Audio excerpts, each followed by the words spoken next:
Hello, everyone, and welcome back to another episode of the Daily Crypto Byte. Today is Monday, December 20th. Happy holiday week. If you're hoping for a Santa rally, not quite getting that. In fact, today we're seeing a Santa sell-off as some moderate sell pressure hits the market here today.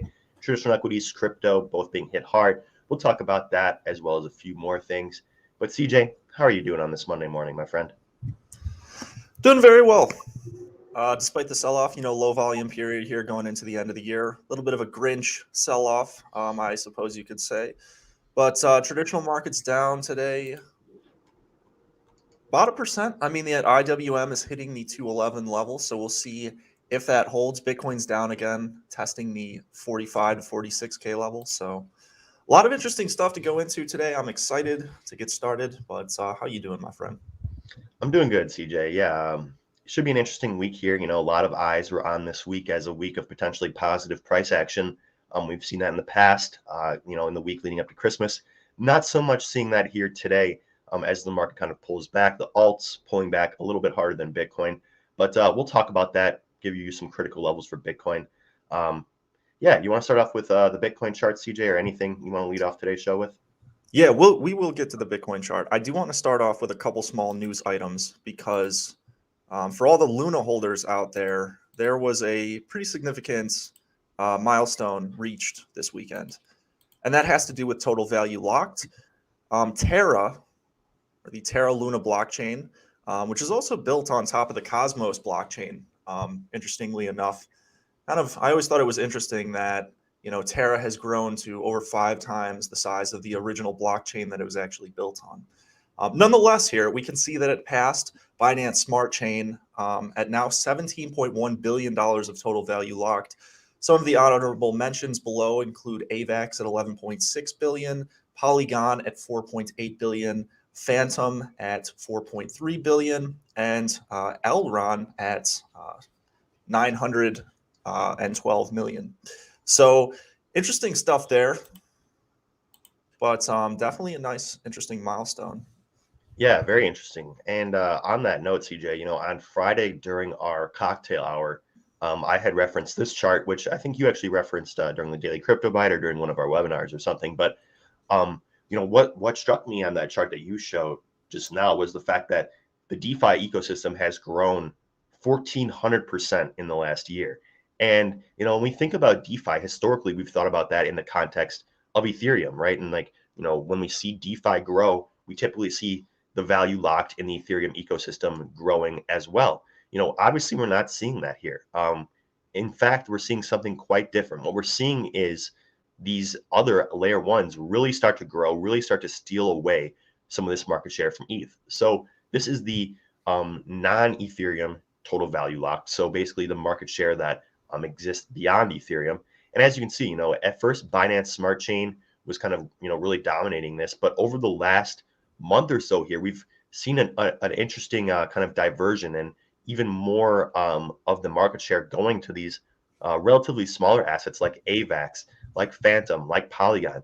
They've been stealing some of this DeFi market share and this total value locked away from these two bigger players, Solana and Binance. And take that a step back, right? We have all these chains stealing away total value locked from Ethereum. This is all, in the last year. As you can see here, before February, in terms of DeFi, the DeFi ecosystem, all of the total value locked was in Ethereum. It wasn't until March, when gas fees got high, we started to see people migrate to Binance Smart Chain. And then, from there, we saw these other chains start to pop up that really gained in popularity, including Polygon, obviously Solana, and Avalanche as well. So we've seen this interesting kind of, dispersion of the total value locked. Started off entirely focused in Ethereum, then it kind of moved to Binance Smart Chain, but now we're seeing an even further branching out into these smaller cap layer ones that I think have the potential to perform very well here in the coming months. So just wanted to share that chart there as well. Yeah, I mean, the DeFi ecosystem, like you had mentioned, Monty, increased over 1,400%. Part of the reason because of that is because of our stable coins. And, this seems like an article that would be titled from 2018. Anyone who was around back then knows that 2018 was the year of the stable coin, when we really had USDC, the Gemini dollar, Paxos, things of that really emerging.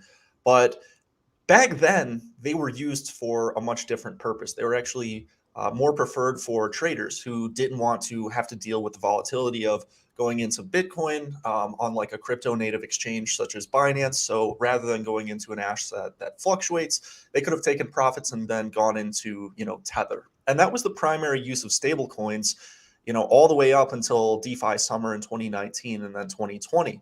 Now, ever since we've had those developments, people are buying stable coins as a result to get a lot of yield for providing liquidity for decentralized exchanges. So it's really interesting to see how that dynamic has evolved and how it will continue to evolve. Looking to the future, Circle's CEO, Jeremy Allaire, said that 2022 will mark the year in which companies turn to stable coins to improve payments. He said that more people and companies are wanting to hold stable coins, which is generating demand for them around the world. So any thoughts before we get into the Bitcoin price and some other analysis just on that stablecoin metric and growth that we've experienced? Yeah.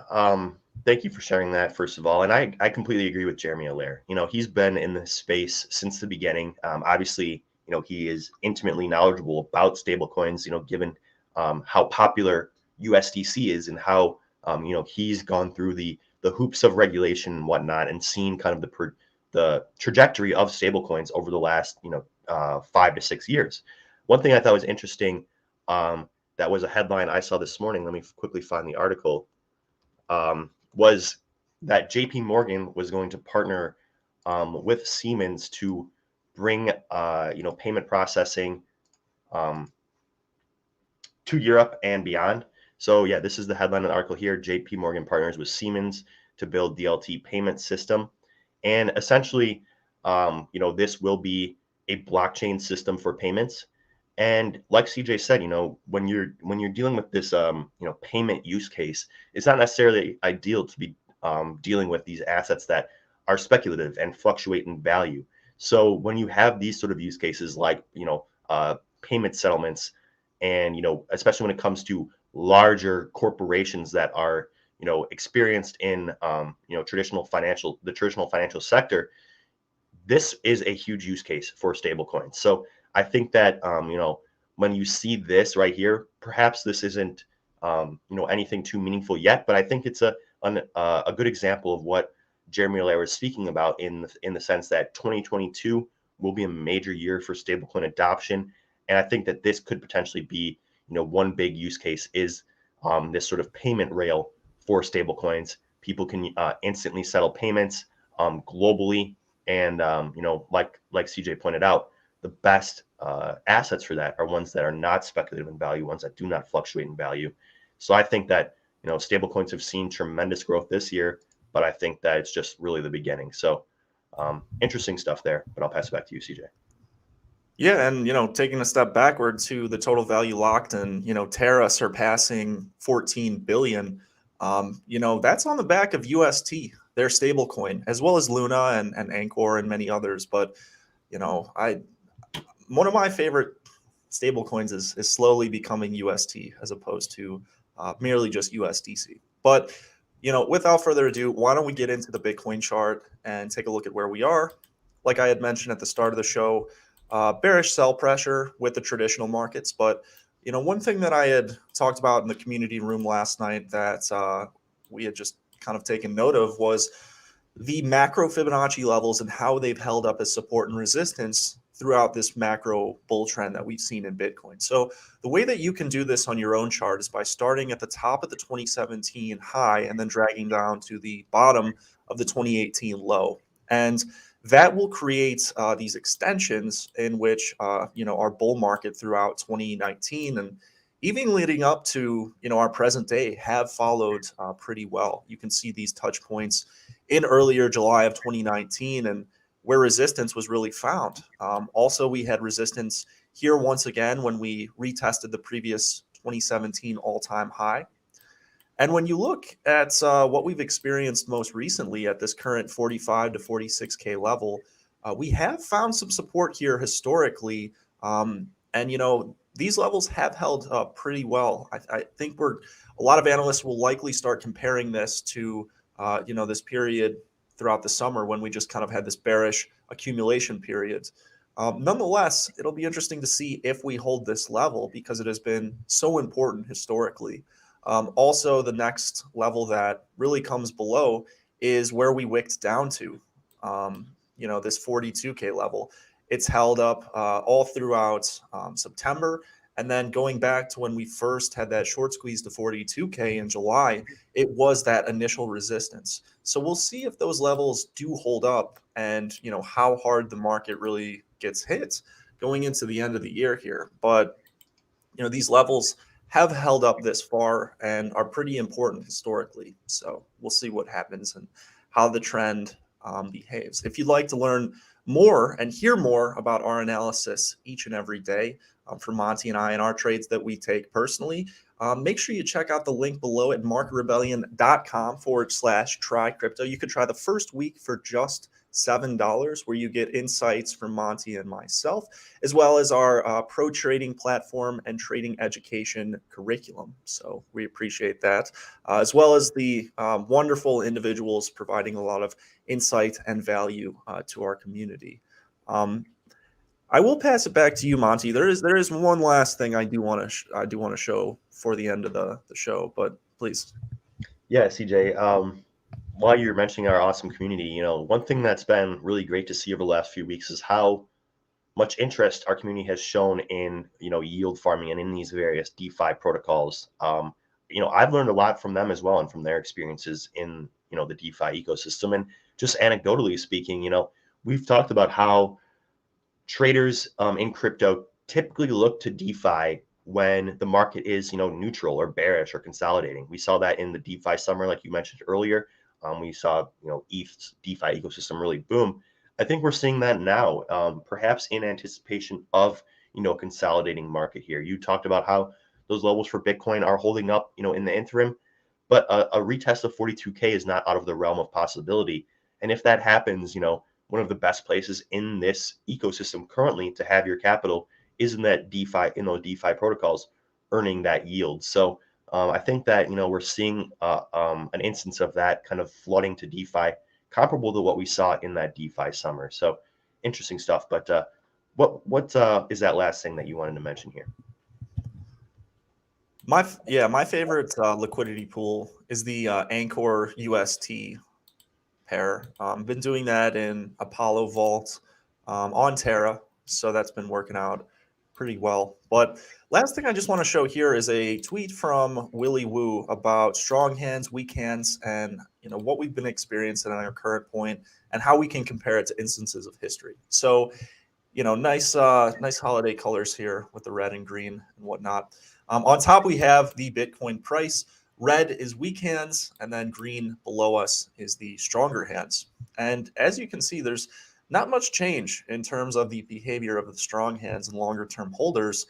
We're kind of just consistently creating this linear slope upward, whereas the shorter term holders and the weaker hands have these much larger instances of like they puke, they'll get back in, they'll chase the top, they'll puke again. And we're not at a level that is, accelerated. We're just coming down from another one of those liquidation phases, similar to kind of what we experienced during the summer. So we'll see if that correlation continues. But interesting tweet here from Willie, the world famous Bitcoin analyst. Yeah, good stuff there. That's definitely, one thing that I've seen lots of analysts pointing out on Twitter is that relationship of, the current supply ratios and also, the price action that we're seeing. It's ultimately not too surprising that we're seeing whales accumulate as we kind of retest these lower levels. That's what we've seen historically. So good stuff there from Willie. But thank you for sharing that, CJ. And thank you for everyone for watching today's episode of the Daily Crypto Byte. If you guys are looking for a place to trade your crypto, head over to the sponsor of this show, Invest Voyager, where you can earn up to 12% on assets like DOT, up to 10% on stablecoins like USDC. So definitely head over there and check them out. And if you do, use code REBEL25 when you sign up for $25 in crypto. But that's all we got for today. Thank you guys so much for watching. Please like and subscribe. It really helps out the channel. But have a great week. Looking forward to analyzing the markets with you guys. And we will see you on the Doge of the day. Have a great rest.